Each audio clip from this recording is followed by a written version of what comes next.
Good morning. Good afternoon, everyone. Welcome to Top Voice Tuesday. It is August 26th, almost the unofficial end of summer, and we're excited to have with us today Mark Phinick to talk about the rise of the expert economy.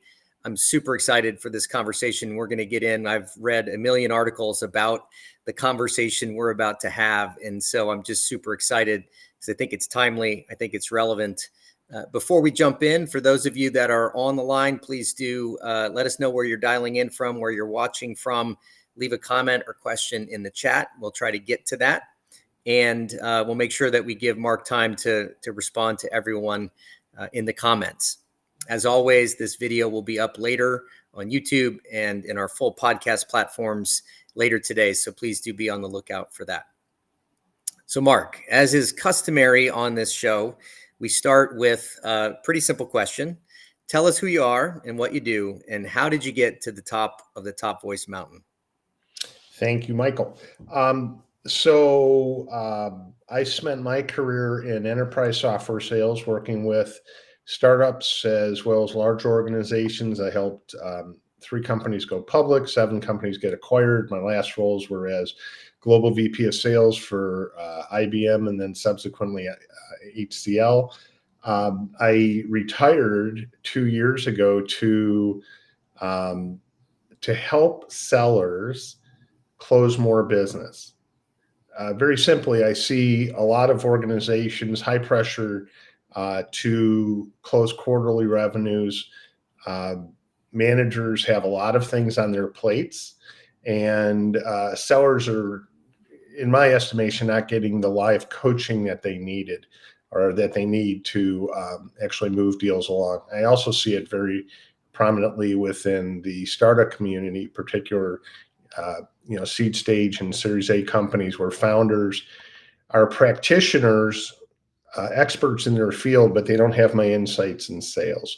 So I've devoted my second career, if you will, to helping others increase their lot in life by helping their clients improve their business. As far as the Top Voice, I have no idea if I was the first or 100th LinkedIn client or a customer or user, but man, I fell in love with the platform. And I've always strived to use the platform purposefully. When I was a regional manager, I was writing so that my team would have best practices. When I was running global sales for IBM as well as HCL, I was writing with the intent that my customers and my business partners, my resellers, would benefit from lessons, best practices, my insights. I couldn't be everywhere, and so I used it as a platform, and I guess LinkedIn likes that. So I got a blue icon, and it's been good for my business as well. Yeah. We hear a lot of stories from folks about their journey, and there's one theme that you've hit on that I think is very consistent. It's about giving. It's about sharing without really an expectation of what you get back. I can't be everywhere at once, so this is the place where people can find me. So I think it's a great reminder to people to really just give on the platform, share your insights. And speaking of which, let's talk about the expert economy and your insights around there. You and I share a similar journey in some ways, in that we've gone from maybe being in the corporate world or being in the big consulting world to now being independent entrepreneurs, but still in the consulting space. So we're seeing a shift in how, particularly with AI, every day there's an article coming out about, go get the McKinsey level analysis for $500 by buying these prompts or whatever it is. So what's really happening? Tell us from your perspective, what is the shift that's going on in the expert economy in this kind of big consulting space? I think there's a couple contributing factors. Obviously, the biggest one and the one that's talked about most is the ease or the accessibility of AI. With GPT-4, boy, we all became prompting gurus, and I get better at it every single day. I use it all the time for a lot of different things, professionally and personally. But accessibility to expert insights, I think, just became a reality. And the notion of organizations paying for an expert to join a meeting for thousands of dollars or create a slide deck for a whole lot more than that, I just don't think it's as needed as it once was. We'll talk more about that, but I think that's one of them. I think the other thing that's contributed to this expert economy is over the last couple years, there's a lot of people like me who have, I chose to retire, and then I was asked by a couple organizations to help them uh, accelerate growth and liquidity. And I've been doing this my career. Actually, when I retired, I didn't have a plan to come back to work. I don't consider what I'm doing working. I'm having a lot of fun helping founders and sellers increase their lots in life. But the net of it is there's a lot of people out there who have not only expertise or experience, they also have expertise. And then there's at the highest level, they have insights. People like me who have been doing this for 40 plus years. My expertise is in enterprise and B2B sales, but there's a lot of ex-McKinsey people, Bain, BCG, you name it. There's a lot of smart people who are out there available at very consumable rates where organizations can get these insights and action them very, very quickly and cost effectively. So with that, I think the question is this are we seeing the beginning of the end for big consulting, or is this a shift or a transformation? Where is this headed for the tension that we're seeing? And I think the shift in buying behavior, which is what you just described. I don't know if it's the beginning of the end. Excuse me. I do see different business models emerging, and I'm seeing more and more organizations adopting an appetite to have fractional executives. I work with several organizations of size whose they're not paying payroll tax, they're not paying, they're not burning headcount, they're paying based on results as opposed to time. They're not paying benefits. What they're doing is they're hiring 1099 people who have done this before. There's no onboarding, and they're bringing people in. Now that fits a certain model of problem that needs to be solved. It's very purposeful. These are well-defined outcomes, on a 30, 90-day clock. These are not multifunction, multinational transformations in regulated environments with governance and, political cover. I've worked with large firms. I've worked with small firms. I've helped large clients and small clients. The larger clients will still need large firms just to do different things. I think more and more as AI and this expert economy becomes more accessible, large organizations will become far more self-sufficient. And there's a part of me that still attributes the engagement of large organizations to the fact that some senior leaders are looking for a throat to choke. And that's not bad. That's not bad. You need to appease your shareholders. You need to appease the board. And sometimes, having a third party there is not just a CYA move. It's just smart business. So I think that there will continue to be a place for large firms. They're going to have to adjust the focus, their billing models, their rates, how they help their clients improve their business which always has to translate into increased sales, uh, reduce cost, and mitigated risk. And if you're not selling impact-based price or impact, if you're not doing impact-based pricing, I think that they will have a more and more difficult time selling, hourly, and some of these, big contracts. Yeah. There's a let's talk about the internal. I think you gave us a couple maybe buying shifts on the client side, which is, hey, if I'm doing a large multinational transformation, I need a big company that can be in a lot of places at one time.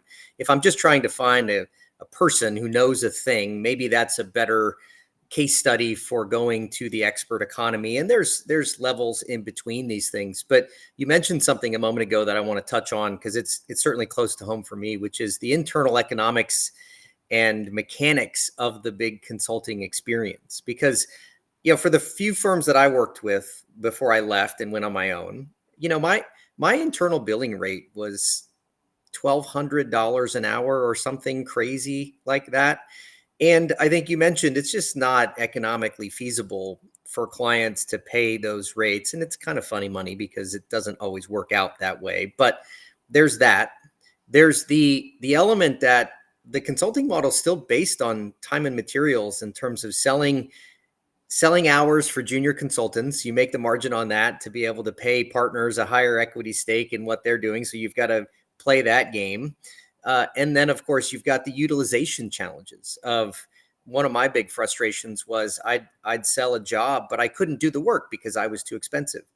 How much do you see this internal sort of operating model conversation happening within the big companies? And what is that doing to the way they think about approaching the market? So first of all, um, I'm seeing a shift in how organizations are using the knowledge that they've built. And this is a real issue. Consultancies for years have relied on tribal knowledge of their teams who have been around for a long time. Um, Industry knowledge, client knowledge, partner knowledge, um, the politics of working with organizations, the run books, the playbooks. They they're winning business based on making a few phone calls internally to individuals who have been around. They know who's on the bench. They know what skills they're able to deliver, and by virtue of a lot of those organizations leaving, either through attrition, uh, there's a lot of different reasons. There's a lot of people of an age where they're just hitting their intellectual peak, but they're deemed a toth, too old to hire, right? Mm. Um, and organizations are starting to recognize they have a lot of information, a lot of tribal knowledge that's built into their systems that has to be easily accessed. Um, by partners and by practitioners to win business, to do RFPs, to deliver on projects cost effectively. So first and foremost, what I'm seeing is a shift in more reliance on AI-driven knowledge management, and I think that's going to continue to grow, where organizations just need to become leaner, more efficient, and have the access to information. So clearer communications with the people around them. I think everything is just going to continue to move faster. Faster starts, faster go lives, faster impact. There's going to be increased accountability amongst the team tied to business results. I'm seeing more and more, we touched upon this, seeing more and more impact pricing where organizations will do revenue shares based on outcomes. So I think there's a very, very disruptive, it's a dangerous word, but I think it's a very disruptive operating model that is forthcoming. And the notion of doing, you know, uh, what we consider traditional billing and traditional work, I think it's going to change. I don't know that we've identified the right models yet. I think these are to emerge, and sorry to be so long-winded, but the reality is I think that a lot of these organizations are going to win based on their agility Yeah. and ability to adapt with market conditions. Yeah. I think there's a couple folks I know that I've met recently that you introduced me to that are on this call that are on the AI knowledge management space. I mean, I remember trying to do a proposal, and it was this walk through the forest of who did the last proposal, where was it on SharePoint, who had the last slides, what are the most current slides, what do we know about the client, and there was this huge inefficiency internal. So I think Yeah. there's really some goodness that can come from that. But I know that I've also heard from some other peers that are still in that space that they're slowing the hiring of junior consultants. Well, that's your pipeline of future talent because they're replacing it with AI driven knowledge management. And so it's really an interesting time to understand what these, big consultancies are going through. And I always say tongue in cheek, the consulting model hasn't really changed, even though they're supposed to be the most innovative companies in the world helping clients transform. The business model's been pretty static, and I think now they're being faced with a real watershed moment. So, So you yeah, bring up a really, really good point, and that's this next generation of experts.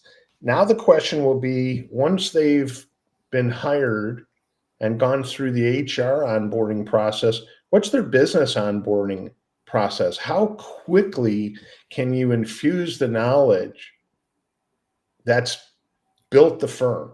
And I think that's another area where AI platforms are accelerating uh, business results in the onboarding of individuals so that they can be more efficient, more productive, faster.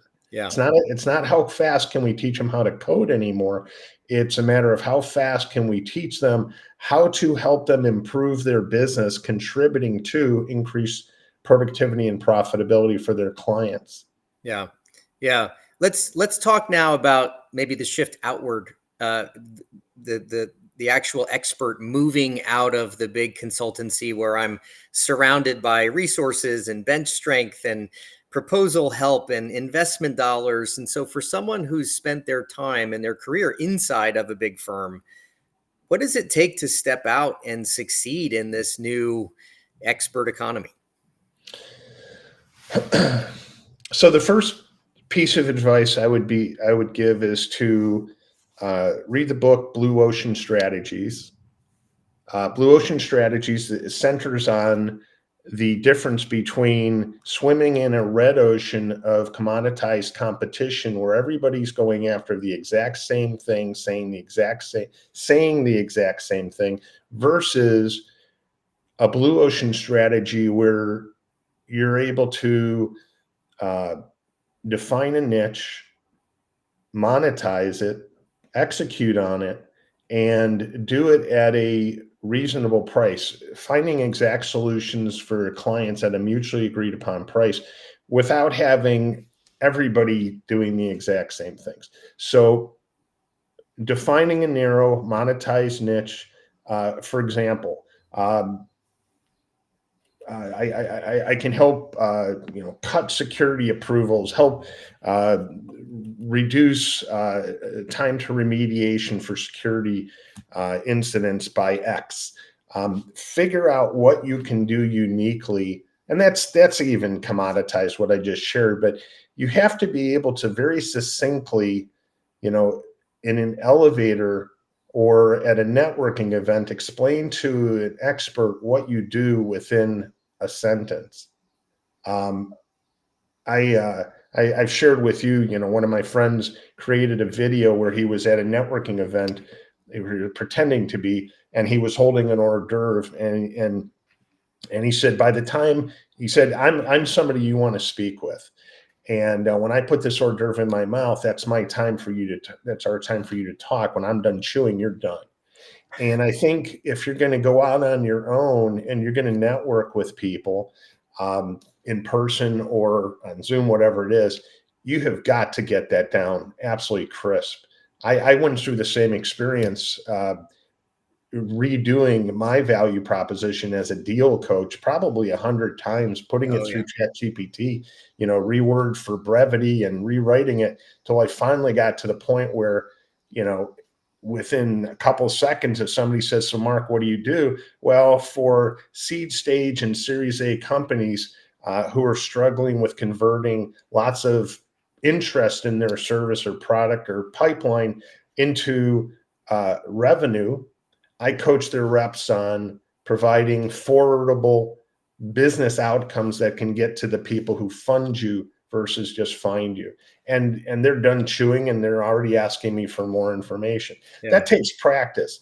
But first and foremost, it takes focus on where can you help an organization improve their business unlike anybody else.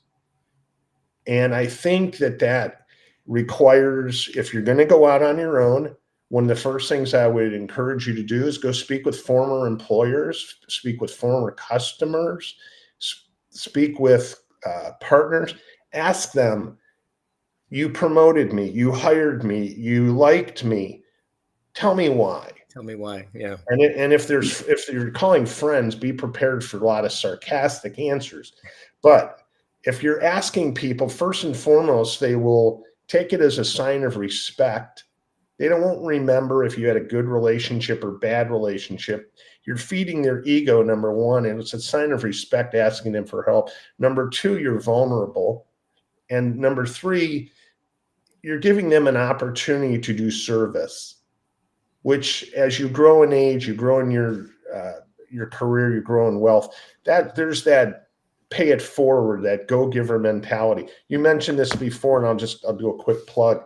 You know, if you haven't read The Go Giver by Bob Berg and John Mann, you should read it. It's all about the notion that giving in business and personally will giving first versus what you receive.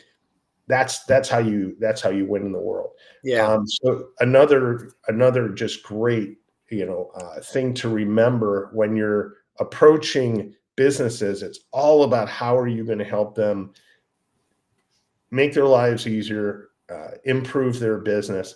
That's what will help you grow. Yeah. I want to respond to a couple of things you said in there, Mark, because I certainly lived that experience myself. My frustration, not with the big companies I was working for, but as a consultant in a big company, was the layers of administrivia between me and the client. I think sometimes got to be an ineffective obstacle. I wanted to do the work. I wanted to be in the meetings. I wanted to be in the conversations. I didn't want to sell the job and have to go to the next thing. I wanted to be in that experience. And so one of my first value proposition statements was I'm with you. When you hire me, you get me. You're not hiring me and getting the bait and switch. And so for me, that was an important part of the experience. To your point of the value proposition, even though I knew, hey, look, I help companies change in a way that sticks, in a way that lasts. There was the versions of my website that I started with versus what I have now and my Yeah. ability to tell that story.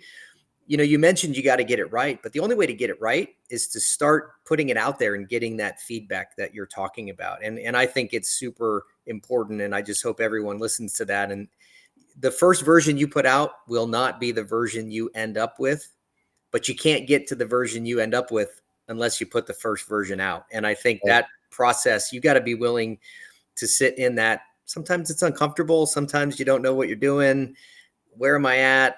What are my clients like? And so I just think that recommendation is super important. The last thing you said, which I just love, and it's the inspiration for this podcast, is be willing and be able to do things without any expectation of what you're getting back, because you never know what's going to come back the other way. We just had an episode 2 weeks ago with Portia Parker Griffin, and she said, "You never know who's watching," and I just loved that statement because it was this reminder that not every interaction has to lead to a sale. It can just be an interaction that's a relationship that comes back to you in some way that you didn't expect. I think there's another element that you just sparked, and that's to speak to help, not to impress. Mm. I meet so many very, very smart people, former this, former that, and they maintain the cerebral way of talking as if they were still speaking with big firm type people. And when your audience is not of that background, um, they're in a different business. Maybe they're I don't know, maybe they're a software company, maybe they're a commercial roofer, maybe they're an HVAC company. If you're speaking over an executive, maybe you'll get lucky and they'll say, you know what, I don't understand that. Could you repeat yourself? If you come back and you still are confusing to them, most executives won't give you that next chance. Yeah. And executives that don't understand something are not going to fund something. So one of the things that I learned a long, long time ago, just by working with executives at large companies, Fortune 50 companies, I paid a lot of attention to understand how they make decisions. How Mm. does a senior executive at a large organization approve or reject a new project? If I'm the rep selling a $500,000 deal, why should I expect that my project would surface and get higher priority than something else? There's a CFO ladling out capital to priority projects. Why is mine going to get approved? Well, there's certain things that senior executives look for in technical projects. They're looking for a technical advocate who's going to see the thing through. They're looking for a line of business sponsor that's going to help the project get the ROI, and build the business case. They're going to look for, is there a clearly defined business case? They're going to look for, is there alignment with all the stakeholders? And ultimately, is there a project plan with actions, owners, and dates, Mm. go live dates, implementation dates? That is how projects get approved. It's no longer the case where a mid-level manager has hundreds of thousands of dollars in their budget. Every decision now goes up the senior leadership. They go to committees, they go to groups. So one of the things I've always strived for, and that I coach my reps on, my clients reps on, is recognizing that those that find you are not the ones that fund you. Mm. And I just love that. Yeah. It's Yeah. easy, it's catchy. I mean, put that to music, you got a great song. The reality is those are people that don't buy your product or service as much as you sell them. So they need your insights to help them build a forwardable package that can be easily consumed by someone who doesn't know you. They don't know your brand face. They don't know your charisma. They don't know your product, your company. All they know is this a good decision for the business? Is this going to be where I should put my capital such that it is going to help me increase revenue, reduce cost, reduce risk? That's the love language of the C suite. And if we're not helping our champions, our coaches, articulate the solution in that term, um, it's going to get deprioritized and Yeah. you're going to get ghosted. Yeah. It's a great reminder about understanding the client and understanding the space. And we're getting close to time. Mark, I want to hit a couple quick things and we'll go over a little bit because I think this is important to talk about. And not just understanding the client, but one of the other dimensions of being an independent consultant is delivery. And if they're hiring you as a fractional, that's one thing because it's about you and you're showing up to meetings and that's easy to understand the delivery model. But in some cases, you need help and you need delivery support, maybe people building workshops, designing different deliverables, that sort of thing. You getting some feedback in the chat there about your line about don't fund you, they find you. So that's great. Um, what's your perspective on that, Mark? Because I know certainly I have a cohort and a kind of a commune of people that I work with who are in the tent with me, and we come together to do a project and then we break apart, and it's pretty organic. But I know this is a real challenge for people who might be on the independent side. It is. So the first thing I would encourage you to do is align with several cohorts. There's a lot of groups out there, ranging from Fractionals United to the Connective to I'm involved with groups like Hubble and Hubble.social and My Sales Coach. I share these with you because and Malloy Industries. There's a lot of really smart cohorts that are providing services to business business services, professional services to small organizations and large ones on fractional basis, so that the organization is dealing with the cohort, and then the cohort has a bench of 1099 resources. Um, this has worked very nicely. Once again, supporting the notion of fractional executives who have come from a role of expertise. We're of an age, and we have the experience, the insights to have an impact immediately. If you're working with these organizations, obviously it's going to take some time to establish some comfort. If you're working with a fractional CFO, and that group also has a B2B deal coach and also somebody like yourself, you can work with one organization and find people who are billing for impact versus time very quickly. Yeah. It's not the risk where you need somebody to onboard for 6 to 9 months and hope they work out, and you've paid payroll tax, you've paid benefits, you went through, you burned a head count. Your investors are asking, why are you hiring all these people? I'm just a big believer that the world is shifting to the expert economy more and more. Yeah. Yeah. It's such a great reminder. And I think for folks that are thinking of going on their own, or maybe you're forced into going on your own because you've been part of a layoff, there are communities that you can be a part of. You don't really have to go alone. And I think it's a great reminder to go find those communities and become a part of them.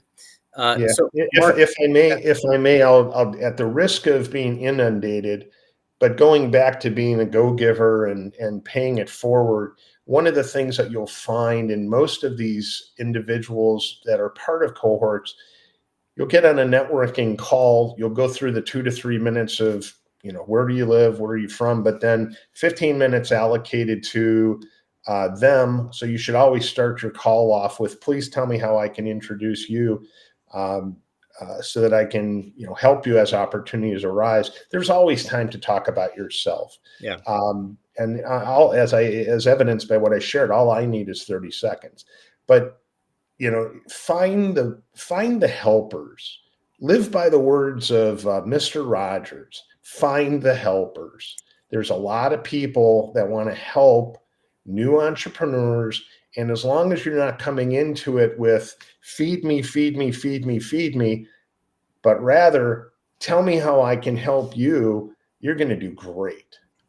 I think that's just such a great reminder and such a great summary. Though I want to, Mark, give you a chance. We always get to our bonus question on this show, which you'll get in a minute. But if you had to summarize the three essential elements of this conversation that you want people to take away with, the 2 to 3 things that are really the essential pieces of, I'm someone moving into the expert economy, I'm going out on my own. What is it that you want people to take away from this conversation? Well, I'll be brutally candid with the first one, which is if you need a paycheck within 6 to 9 months, go get a job. And I mean this most sincerely. This takes time, and there's a lot of people doing this. The second is listen to the blue ocean strategy.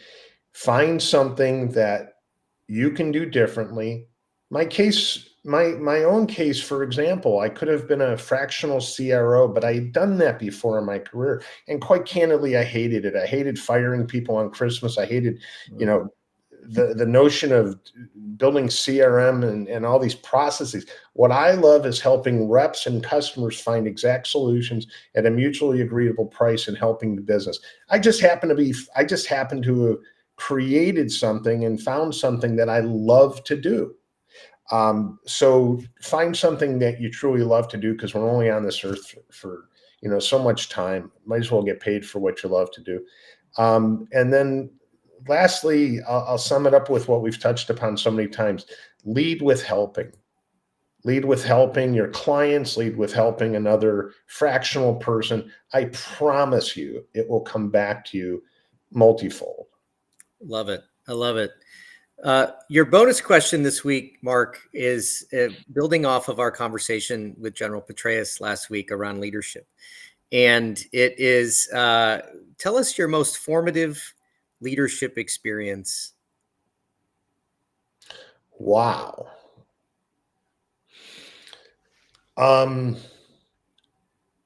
It's okay. I have to choose my words carefully because I don't want to embarrass the individual. However, I was working with a very, very fast rocket ship company where egos were just as big as the product, as big as the opportunity. And I remember our VP of sales entertaining us at a social event where an individual dropped a beverage, shattered all over the floor, glass splattered everywhere. And I remember very consciously watching as most people, including myself, candidly, we kind of looked the other way a little bit when out of nowhere came the VP of sales with a dust mop and a little broom and cleaned it up. And I sat there and I watched him and I said, this is a good man. This man understands humility. This man understood what needed to take place. And if he's listening, thank you, Ed, for your leadership. But that was one of 100 examples that he would exemplify. And I hope others took away the same sentiment. I love that. What a great story and what a great moment. Mark, as we wrap up, where can people find you and learn more about you in addition to LinkedIn? So in addition to LinkedIn, my website is letsmakeitrain.net. And boy, I really do love helping individuals. So there's no harm in finding me and finding some time. Let's get to know one another. If I can introduce you to somebody as an opportunity arises, that would be my pleasure if it helps you. Great. What a generous offer. Thank you, Mark.